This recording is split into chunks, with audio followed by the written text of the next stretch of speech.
The Galactic Union had watched Earth for 300 years, not because humans were special. No, they were loud, messy, and violent. Tribes that fought over land, water, and gods they couldn't agree on. Their technology was laughable. Metal boxes that flew through air, tiny rockets that barely escaped their planet's gravity, and radio waves that screamed nonsense into space. The Union scouts, sleek insect-like drones with obsidian hulls, hovered in the asteroid belt, sipping coffee, or whatever passed for it in their species. To them, Earth was a zoo exhibit, a circus of chaos. But then the static began. It started subtly, a flicker in the Union's spy satellites, a glitch in their long-range sensors. The drones dismissed it as solar flares or human error. But the interference grew. Radio telescopes aimed at the stars suddenly picked up only white noise. Probes sent to study Earth's atmosphere vanished mid-transmission, their signals swallowed like pebbles in a storm. One drone, curious, dove closer to investigate. It never returned. Its last message? A burst of scrambled code. Earth. Quiet. Mode. Panic bloomed across the Union's command ships. Counselors with tentacles, scales, and skin like molten glass argued. A new human weapon? Hissed a reptilian delegate. A hoax? Chirped a six-legged engineer. But the data told a darker story. Earth's oceans had begun to bulge. Not rise, bulge, as if something massive beneath. The crust was shifting. Seismic tremors rippled in perfect unnatural patterns. Cities didn't notice. Humans were too busy arguing on social media to realize their planet was trembling like a held breath. Then came the transmission. It wasn't broadcast on TV or radio. It sliced through the Union's encrypted channels, bypassing firewalls like scissors through paper. The file was corrupted, distorted, but one phrase repeated in broken Union code. Quiet mode activated. The words meant nothing to the aliens. But the tone? Cold, final, like a door slamming shut. On Earth, a U.S. Air Force captain named Elena Voss stared at a glowing screen in a Nevada bunker. Her fingers hovered over a keypad labeled Project Silence. She pressed a single button. Lights flickered across the globe. Antennas folded. Satellites powered down. Radar arrays went dark. The world's chaos continued above ground. But beneath, it something ancient and vast hummed to life. Back in orbit, the Union's flagship, Vigilant Eye, trembled as a new alert flashed. Energy spike detected, magnitude 999%. The science officer, a gelatinous being named Zarklu, froze. This isn't possible, it pulsed, its body shifting from blue to red. Their planet is a battery, a charged battery. The humans didn't notice. In Jakarta, a teenager filmed a TikTok dance. In Moscow, a grandmother watered her plants. In Texas, a farmer cursed his tractor. But deep under the Pacific Ocean, a cavern the size of France shuddered. Metal groaned. Gears the width of cities turned for the first time in decades, and in the center of it all, a sphere of liquid light pulsed, awakening. The Union scouts watched, transfixed, as Earth's sky split open. Not with explosions or fire, but silence. A perfect circle of clouds vanished, revealing a swirling void. From it descended a beam of gold, piercing the ocean like a needle. The water didn't splash. It parted, revealing a structure below, jagged monolith covered in symbols older than humanity. A junior scout, young and reckless, dared to fly closer. Its ship disintegrated, not exploded. Disintegrated. Atoms unraveled. Carbon became oxygen. Silicon became dust. The commander of the Vigilant Eye, a being with too many eyes and a voice like grinding ice, spoke slowly. Order the fleet. To retreat. Burn this data. Tell no one. But it was too late. The humans had already seen them.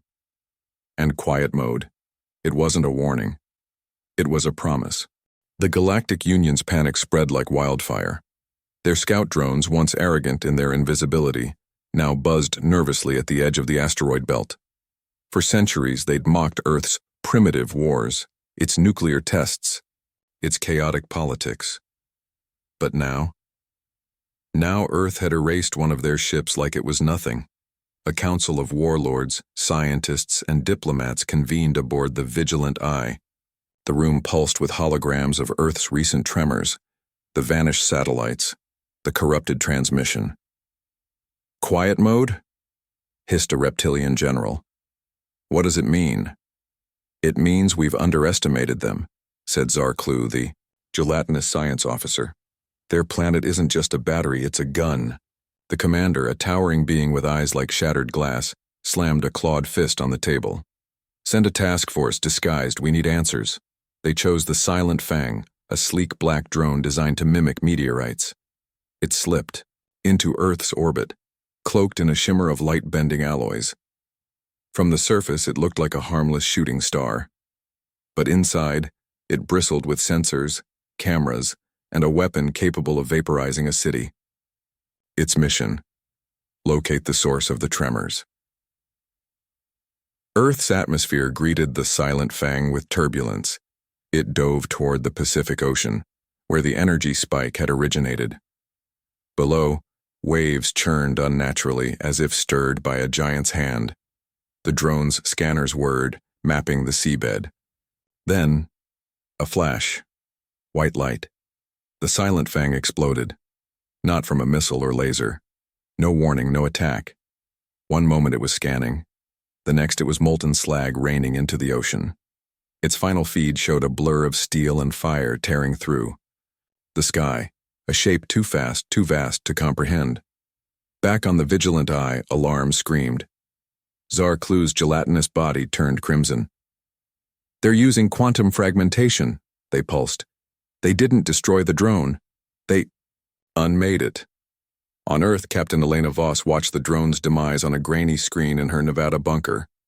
Beside her, a young lieutenant clutched his coffee, staring at the footage. "Did we just start a war?" he asked. "Nope," Elena said, flipping a switch to power down the radar arrays. "We just stopped one." Outside, life continued as usual. A teenager in Tokyo posted a selfie. A fisherman in Peru cursed the wind.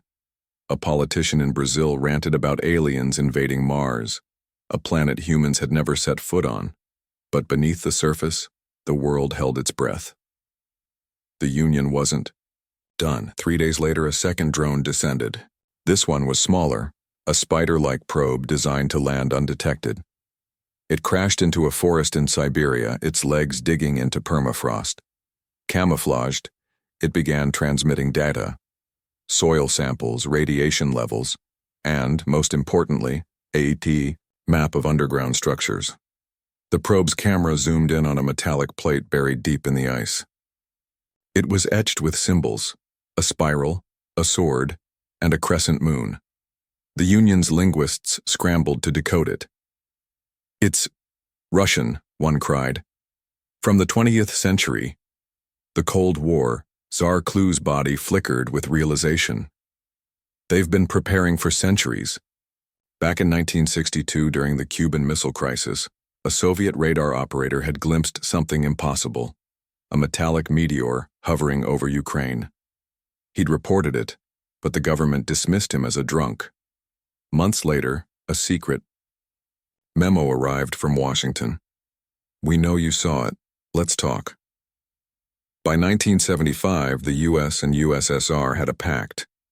Quietly, they pooled resources to build what would become Quiet Mode, a global network of hidden weapons, energy shields, and surveillance systems. The goal?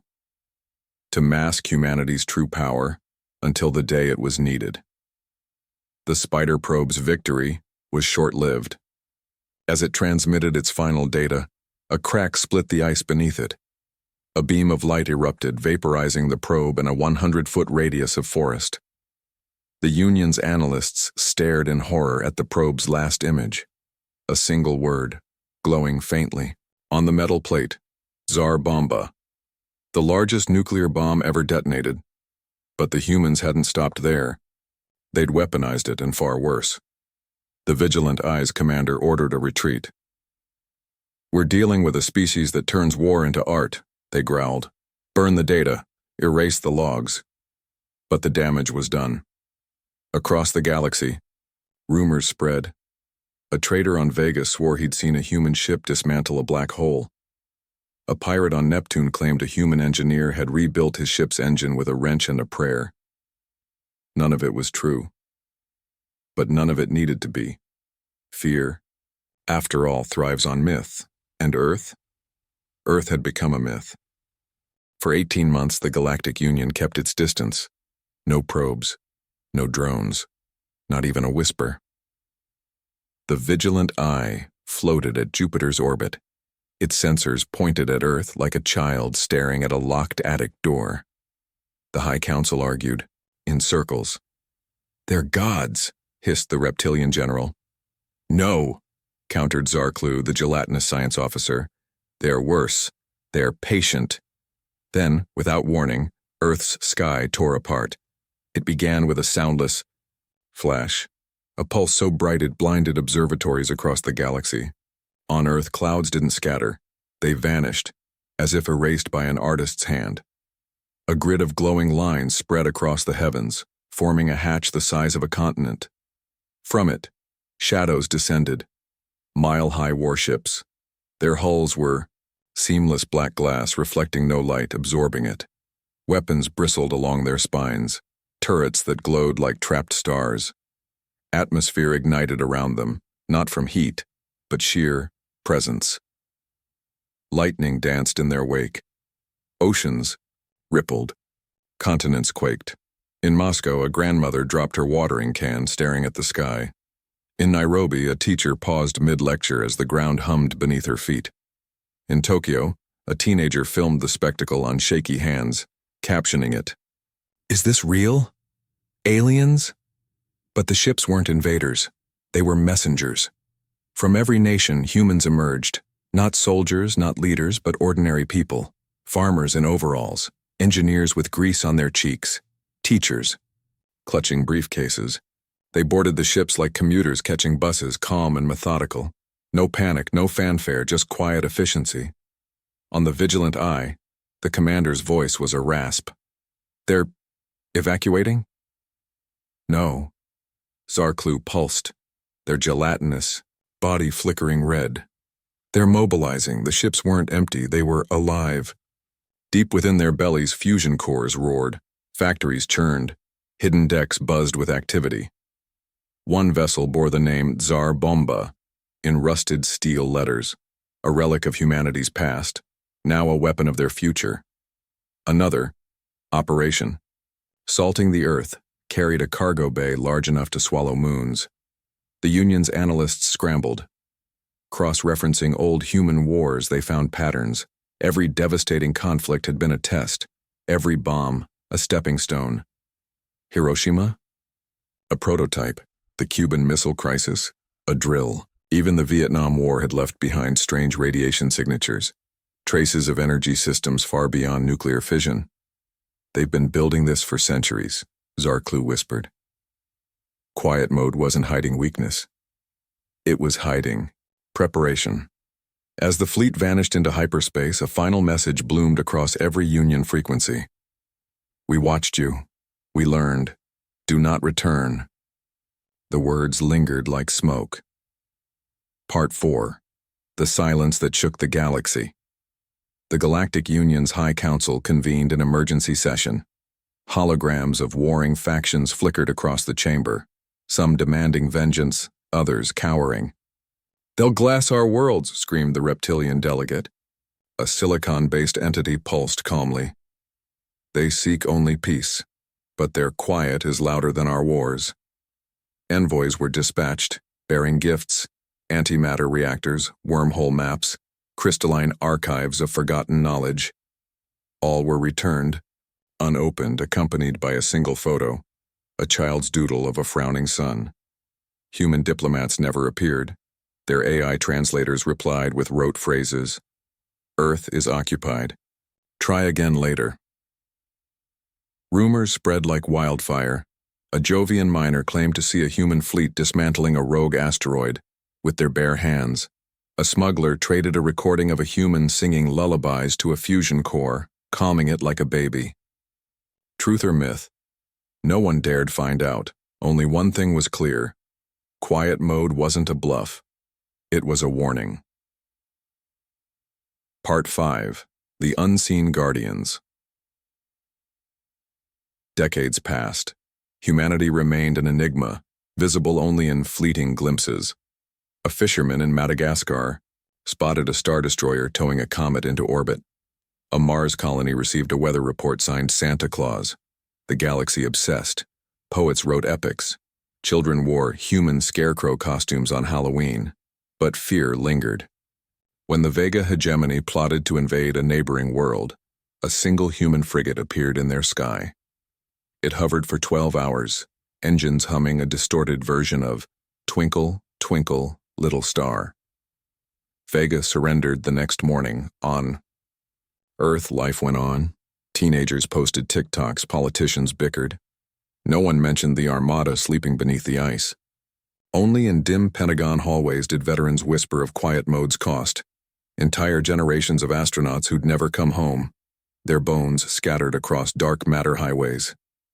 The galaxy learned to read between the lines. Humans didn't crave conquest. They craved balance. And in their silence, they'd forged the ultimate weapon, the terror of the unknown. To this day, when alien parents want to quiet their young, they murmur, "Hush, the quiet ones might hear." And somewhere, in the dark, a star destroyer's engine hummed softly as if agreeing. The Galactic Union's panic turned to paralysis. For weeks, their leaders argued in endless loops, their voices cracking with frustration. Some demanded revenge, ships loaded with antimatter warheads, fleets armed with dark matter torpedoes. Others begged for peace, their bodies trembling with fear. But no plan could erase what they'd seen. A species they'd dismissed as primitive had erased their drones, shattered their tech, and vanished into the stars without a trace. Then came the message. It wasn't a broadcast, it wasn't even a signal, it was everywhere.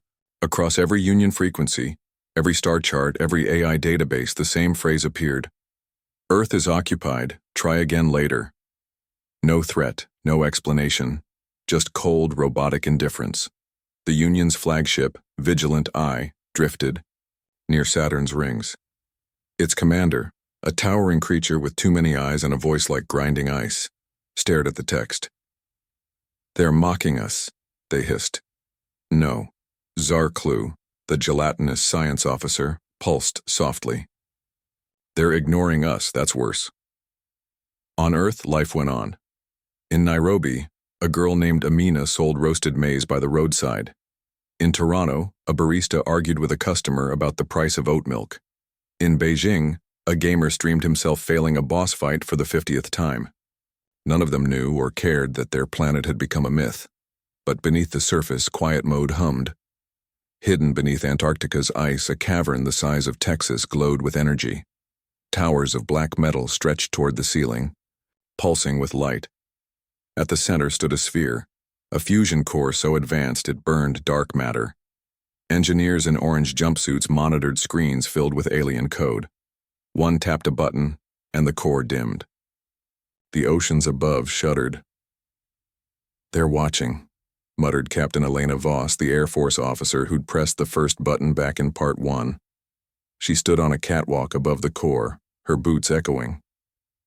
"But we're not ready yet." Our young technician frowned. "Ready for what?" Elena didn't answer. She just stared at the screen showing the Union's ships retreating to Jupiter's orbit. The Union tried diplomacy. They sent an envoy. A sleek silver ship shaped like a lotus flower, the universal symbol for peace. It carried gifts, a seed from a dying world, a map of a wormhole, a crystal holding 10,000 years of history. The ship hovered over Earth's atmosphere and waited, and waited. No response, no lights, no voices, not even a radar ping. The humans had gone quiet. After a month, the envoy's captain, a four-armed diplomat named Thurka, cracked. They'll at least look at our gifts, right? We don't even know if they're still there, muttered the pilot. Thurka opened a hatch and tossed the gifts into space. They floated toward Earth like confetti. Hours later, they vanished, swallowed by an invisible force field. No. Explosion. No drama, just gone. Back on the Vigilant Eye, Zarklu studied the data. They're testing us, they pulsed. They want to see how long we'll beg. The commander roared, "We don't beg. Burn the data. Erase the logs. We're done with these savages." But they weren't done. Not really. Rumors spread across the galaxy. A Jovian miner claimed to see a human fleet dismantle a rogue asteroid with their bare hands. They just snapped it like a twig. He slurred in a bar. A smuggler on Neptune traded a recording of a human singing lullabies to a fusion core, calming it like a baby. The machine started crying, she whispered. A historian on Alpha. Centauri found an old Earth file labeled Project Quiet Mode, Draft 17. It described a plan to turn the planet into a weapon that could erase entire solar systems. The file ended with a note. Do not activate unless all other options fail. Truth or myth? No one dared find out, but the stories had an effect. Fear. When the Vega hegemony plotted to invade a neighboring world, a single human frigate appeared. In their sky. It hovered for 12 hours, engines humming a distorted version of Twinkle, Twinkle, Little Star. Vega surrendered the next morning. They didn't even fire a shot, a Vega general admitted, but we felt them, like spiders crawling on our brains. On Earth, Elena Voss watched the hegemony surrender on a grainy TV in her bunker. She sipped coffee from a mug labeled World's Best Mom. They're learning, she said to no one. A technician looked up. Learning what? To be afraid. Outside, a child flew a kite shaped like a dragon. A farmer plowed his field. A poet scribbled verses about the stars. Life continued. But beneath their feet, the planet waited. The core under Antarctica glowed, brighter. Quiet mode was still active, and somewhere in the dark a Star Destroyer's engine hummed softly, as if agreeing. The Galactic Union never fully recovered. After decades of silence from Earth, their once mighty empire fractured. Some factions fled to the outer systems, building walls of light and sound to block out the stars. Others turned inward, rewriting history to erase all mention of humans. The Vigilant Eye was decommissioned, its commander exiled for cowardice. Zarklu, the gelatinous science officer, vanished into obscurity, their research buried under layers of bureaucracy. But fear lingered. Across you, the galaxy parents used Earth's name as a warning. Hush, they'd whisper, clutching their young. The quiet ones might hear. Children grew up believing humans were gods, or monsters, capable of unraveling reality itself. Poets wrote ballads about the day the sky split open. Engineers built statues of faceless humans, hands raised in warning. And every species, from jellyfish-like traders to silicon-based warlords, kept one rule sacred: never provoke Earth. On Earth, life remained unchanged, for most. In Jakarta, a teenager filmed a TikTok dance, oblivious to the Star Destroyer, orbiting Mars. In Texas, a farmer cursed his tractor, unaware that a fusion core beneath the Antarctic ice had just powered down. In Moscow, a grandmother watered her plants, never knowing that her planet's silence had saved her grandchildren from war. But beneath the surface, quiet mode thrived. Hidden labs hummed with activity. Engineers worked in shifts, refining weapons that could erase galaxies. Farmers tended crops grown under artificial suns, their soil laced with stardust. Teachers trained children in ancient combat techniques, their classrooms disguised as playgrounds. Every human, knowingly or not, played a role in the grand design. Captain Elena Voss, now gray-haired and battle-worn, stood on a balcony overlooking the Pacific Ocean. The sea glittered under the sun, hiding the colossal structure beneath it. A warship the size of a continent, Docked in a cavern older than civilization, she sipped coffee from a mug labeled, "World's Best Mom," and sighed. "They're still watching," muttered a voice behind her. Elena turned to see a young lieutenant, his uniform crisp, his eyes tired. He held a tablet displaying a flickering signal from deep space, a Union scout lingering at the edge of the solar system. "They always are," Elena said. "But they'll learn, eventually." The galaxy learned in pieces. A trader on Vega claimed to see a human ship dismantle a black hole. A pirate on Neptune swore a human engineer rebuilt his warp drive with a wrench and a prayer. None of it was true, but none of it needed to be. Fear, after all, thrives on myth. When the Vega hegemony plotted to invade a neighboring world, a single human frigate appeared in their sky. It hovered for 12 hours, engines humming a distorted version of "Twinkle, Twinkle, Little Star." Vega surrendered the next morning. "They didn't even fire a shot," a hegemony general admitted, "but we felt them, like spiders crawling on our brains." But humanity's greatest weapon wasn't its ships or its bombs. It was its silence. The Union's linguists obsessed over the phrase, "quiet mode activated," dissecting it like archaeologists with a dead language. They found layers of meaning, a warning, a promise, a plea. The humans weren't hiding, they were waiting. For what? No one knew. In the dim hallways of Earth's Pentagon, veterans whispered of the cost. Entire generations of astronauts had vanished, their bones scattered across dark matter highways. Families mourned sons and daughters who'd boarded ships that never returned. Quiet mode wasn't free. It demanded sacrifices, but it worked. By the year 2150, the galaxy had stopped expanding. Colonies on distant moons withered. Trade routes shrank. The Union's once great fleets rusted in orbit. Fear of Earth's wrath kept them caged. And Earth flourished. Cancer was cured. Poverty eradicated. Oceans cleaned. Wars became stories told to scare children. The humans didn't need to fight. Their silence had become a shield, their myth a sword. But myths fade. In 2173, a curious alien child on Alpha Centauri asked his father, "Why do we fear the quiet ones? They've never hurt us." The father, an old historian with skin like cracked amber, stared at the stars. Because they could, and because they choose not to. Across the galaxy, others began to wonder. A young Union scientist published a paper arguing that Earth's silence was proof of peace, not threat. A rebel faction demanded contact, claiming humanity might be allies, not enemies. Even the hegemony's leaders sent a cautious message. "We mean no harm. Can we talk?" The reply came instantly. "Earth is occupied. Try again later." The same phrase, the same cold indifference. The galaxy shivered.